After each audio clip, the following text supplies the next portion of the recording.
What's up, snake nerds? This is Dustin Black with West Kentucky Exotics, and I thought today I might give y'all a little collection update.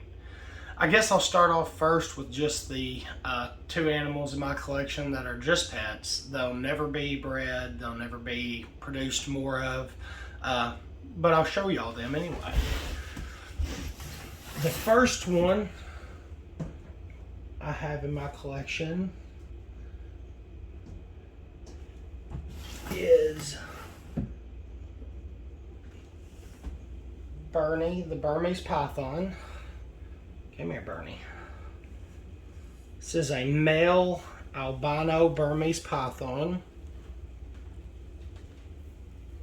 Come here. Get him unwrapped. As you can see, he is a pretty big boy. He is, last week I used the SERP widget online. There's a website called SERP Widget where you can lay your snake out on the floor and put something that you know the measurement of beside it and measure that, tell the known measurement, and then draw a line kind of on the computer down the snake's body and it'll give you the full measurement.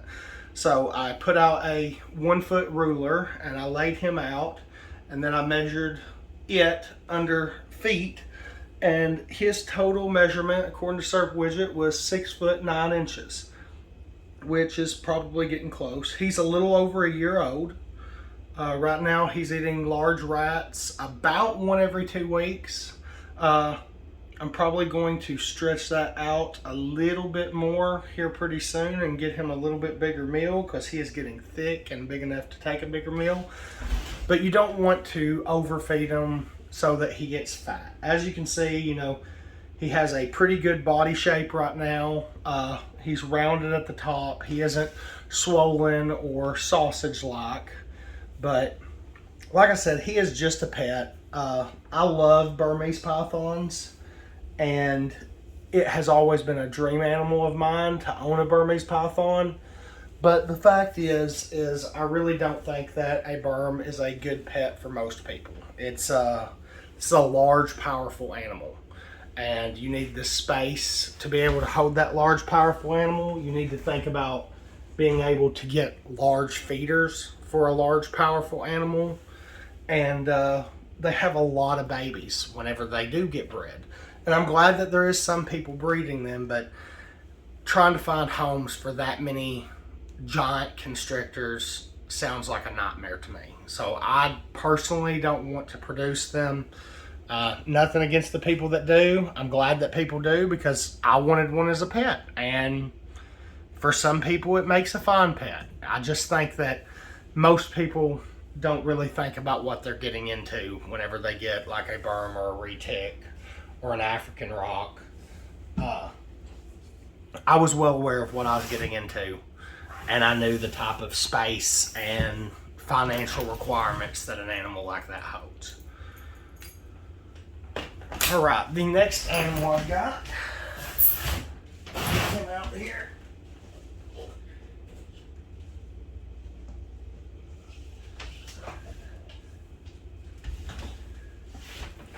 This is Bowser. Bowser is a bearded dragon.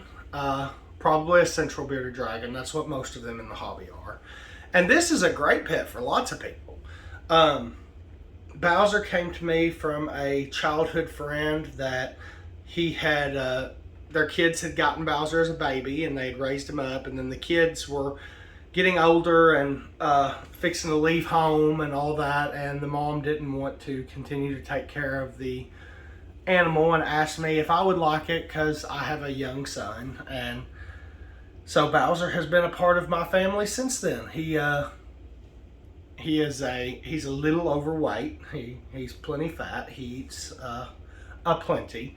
I probably need to put him on a slight diet, but like I said, he is just a pet too. I do have some bearded dragon eggs in my incubator. They're not mine. They're actually a friend of mine that wanted bearded dragon, and he didn't have an incubator, so I'm incubating them for him. But I am not going to be producing bearded dragons or making more of them, mainly because lizards just don't fit into my collection real well. I do have Bowser, and Bowser's fine, and you know I can go to PetSmart like a normal person and just get a small tub of mealworms every week. But to produce bearded dragons, to produce lizards, you'd really need to have a colony going of bugs, and I just don't want to deal with that many bugs. Snakes have kind of spoiled me. You know, they eat much less frequently, and they eat, all of mine eat frozen thawed rodents. So I can just fill a deep freezer full, and I'm a little spoiled by snakes, but the care requirements for snakes, it's a whole lot easier to have a lot of snakes and it not take nearly as much care requirements as it is to have a lot of lizards. A lot of lizards is a lot of work. But yeah. So that is Bowser and Bernie. And like I said, they are just 2 pets. There will not be more of them produced at my facility.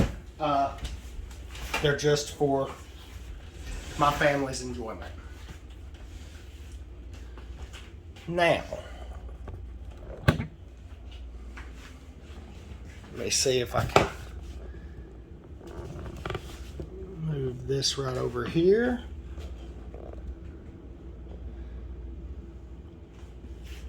Now, these are most of my breeding projects. Guess we'll just start at the top and work our way down. Very top, I have a pair of animals here. Show you what they are. This is a Madagascan or Malagasy cat-eyed snake. Madagascar cat-eyed snake, Madagascarophis. And you can probably see why they call it a Malagasy cat-eyed snake. They have very, very thin slit eyes. But these are mildly venomous, about like a hognose. It's not medically significant, but they could, rear fang venom could cause some swelling or some other problems. And of course, if you was to have a allergic reaction to it, it could be problematic. But that's the same with any rear fang venomous species, which is hognose, garter, any of those. So that's why I'm handling with my hands, because if I get bit, it's not going to be an issue. I have been bit by rear fang venomous species, mildly venomous species before, and I have hardly any reaction to it. But it is something to think about. It's worth mentioning, although it should not be a big yes or no deal breaker for it. That's my female Malagasy cat-eyed snake. And I just have these. They're calendars that are laminated that were given to me at a medical clinic. The medical clinic did not want them, so I took them home and I just used them to kind of add a little extra layer of protection on some of my thinner species at the top here, because this rack, I have had very, very tiny snakes get out of this rack before.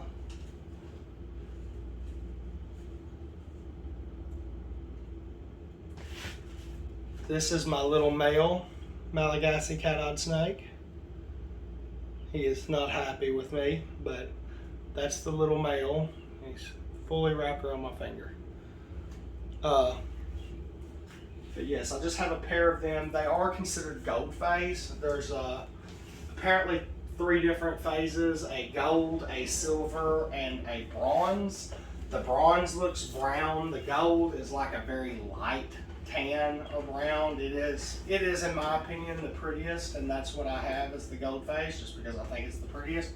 The silver phase is pretty too. It reminds me sort of what you would think of if that snake was anery or anathoristic. That's kind of what the silver phase reminds me of. This is, I just have a female of this snake right now. Remember how I said I have had a tiny snake get out? That's actually the male of this snake, and unfortunately he never was found. I have no idea. I'm really thinking after I went through the room, I found some spaces at the bottom of my quarter round against the floor that was wide enough that he probably got through. But this is a Mexican black king snake, and as you can see, she is just completely jet black. She is a baby. She still has several years to breed, and it takes the females a little bit longer typically to get sexually mature than male snakes. So I'm just holding on to her for right now, and I'll probably get a male to go with her next year, and then they'll both be ready to breed at about the same time. But she's just a gorgeous snake, a really interesting species, and yeah, I really like the Mexican black king snakes. Put that back in there. Now we are getting into one of my more focused projects.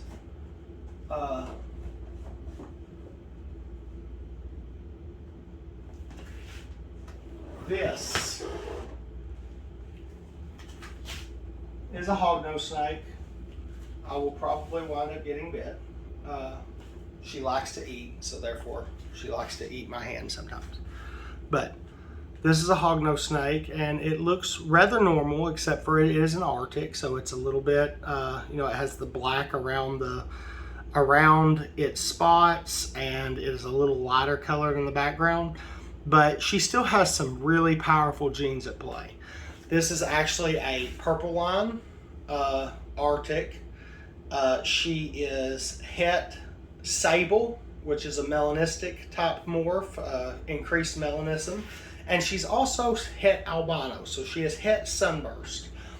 So the sable gene increases the melanin. The albino gene takes away the melanin. So the sunburst is a kind of a cross between the two, but it doesn't make them look normal. It makes them look like a very dark orange, red albino.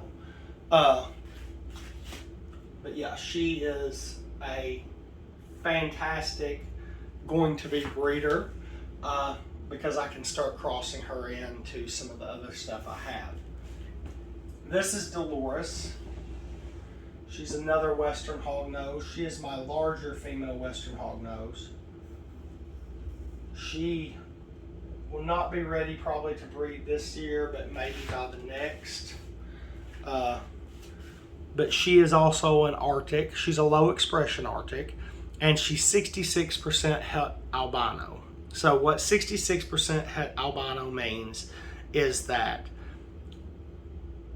both of her parents were 100% het albino. So therefore 66% of the clutch, if it's exactly right on the math, should have been het for albino. So there's a good chance that she's het albino, but we don't know that for sure. Either way, she is Arctic. And paired with my male that I have, they will for sure should for sure throw Arctics and super Arctics. But there's my female Arctic hognose. She looks like she's about to go into shed. Her belly, the dark belly, you can really tell when hognoses are starting to go in shed.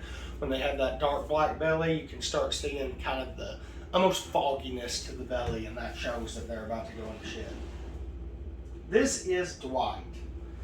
He was also produced by JMG. He is a high expression Arctic. You can see how deep gray and almost green looking his scales look, and then how dark his pattern is. He's a high expression Arctic, 100% het sable. So from my first clutch between him and the smaller of my hognoses, I should get sable Arctic babies, and possibly a sable super Arctic, which the sable super Arctic is really those are more my project that I'm going for is sable super Arctic, and I'd like to eventually mix in like some lavenders and maybe xanthics so that I could have like a sable super Arctic storm cloud.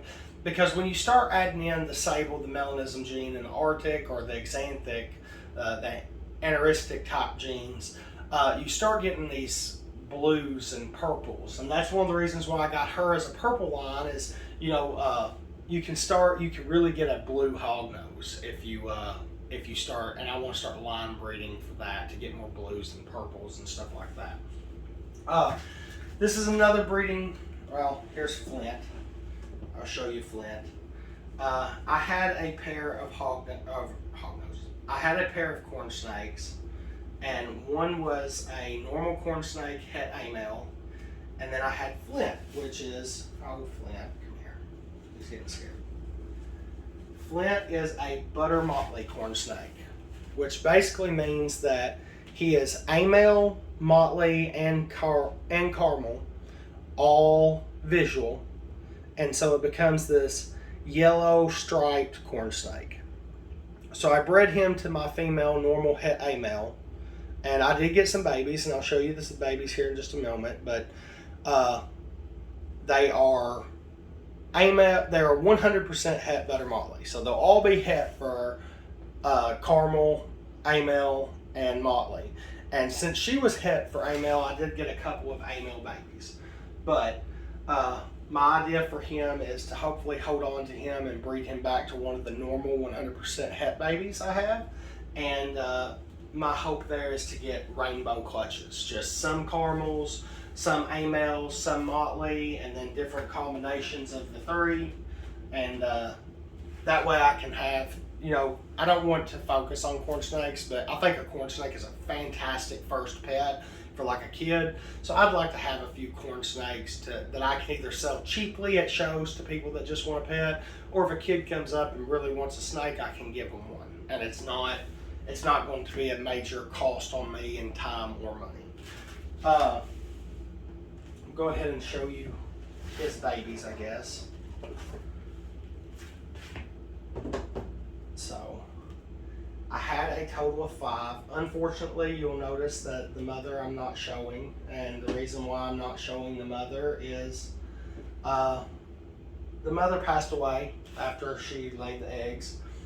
She laid the eggs, and she had gotten not really egg bound because she passed them naturally after about a day, but when she passed them, she had ruptured part of her oviduct. And I didn't know it until necropsy, but she had ruptured herself inside, and it was like a day after she had laid the eggs. I was just kind of leaving her alone to try to let her heal. A day after she had laid the eggs, and she wound up rolling on me. But I had 5 babies total. I had 2 A-male babies, like this one, and then I had 5 normal babies, like this one. I have not sexed them yet. They have not ate their first meal yet. I just noticed that they had shed last night, so hopefully I can get them to eat either later today or tomorrow. Since they had just got done shedding last night, I'll probably give them just till tomorrow, because I don't want to overly stress brand new babies. So overly stressing them is way more dangerous than them waiting a little bit to eat their first meal. Stress can cause them to never want to eat their first meal and just failure to thrive. Okay, my last breeding project I have here is I have a trio, a male and 2 females, of Wilkes County, North Carolina, eastern milk snakes, Lampropeltis triangulum. And they, as you can see, they are brick red with black rings around the pattern and a just almost gunmetal gray background. She's musking on me. But yeah, these, in my opinion, are a very underrated species, probably because we have them naturally in the U.S. But I don't understand why the gray-banded king snakes from like West Texas are as popular as they are, and these aren't. They're just fantastic snake. I really like the coloration on them, and they'll throw all sorts of different shades and patterns of coloration. You can have some that are that deep brick red, and then you have some that are a much lighter red, like this one. So you can see he's much lighter red. We got a little bit of stuck shed on his head. Come here. Come here.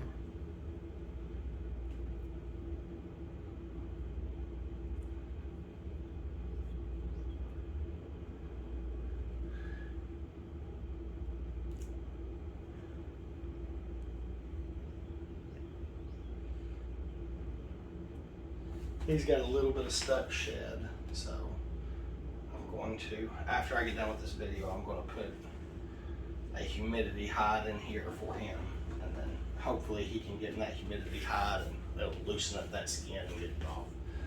But both of those first ones were female, and then this one is my male. You can see he's the lighter red color too. But yeah, like I said, I don't understand why gray banded, Loma Alta gray banded king snakes are as popular as they are, and these snakes aren't. Because they're just gorgeous little snakes, and I want to try to produce some of them to show people just how gorgeous they are. And so that's my entire collection at this point. I have a total of, counting the babies, 16 snakes, one bearded dragon. Next week or the week after, as soon as I can get, I ordered some perches, a tub perch, and I also ordered a large cage. My next foray into something that I would like to eventually produce in the future is a green tree pythons, Morella viridis, also known as chondro pythons, because that's what they used to be, and people still call them that. In my opinion, they're probably one of the most, if not the most beautiful snake that we have in our hobby. Maybe some of the vipers would give them a run for their money, but of course vipers, have their own problems associated with them and trying to keep them in captivity. But I bought a green tree python from Buddy Buscemi, GTP Keeper LLC. It is a calico outcross, sort of. One parent was a calico outcross to a Jayapura. One parent was a calico outcross to a John Leckie female, and then he bred them together. One parent shows quite a bit of calico, like the yellow spots and some of the black scales, and then one parent was just a really pretty plain green. But I'm really excited about this, getting into chondro pythons. Self-admittedly, I know very little about them from personal experience, but I decided I was ready because over the last year or so, I've read every book, I've watched every podcast, I've just consumed every bit of material that was made available to me about green tree pythons, and I think I'm as ready as somebody can be for their first green tree. I would like to eventually down the line start building my collection of green trees, and I would love to start producing some of them. One thing about green trees that I really like versus some of these is, like, my hognose, they all have morphs. You know how the genes are going to play out. If I breed a sable and a sable, all my babies are going to be sable, because that's just how the genes work. With green trees, the only morph available in green trees is albinos, and there's one person working with them, and I don't have it, nor do I want it. With green trees, all these different colors and lines, they are polygenic traits, so they have many genes that play into that.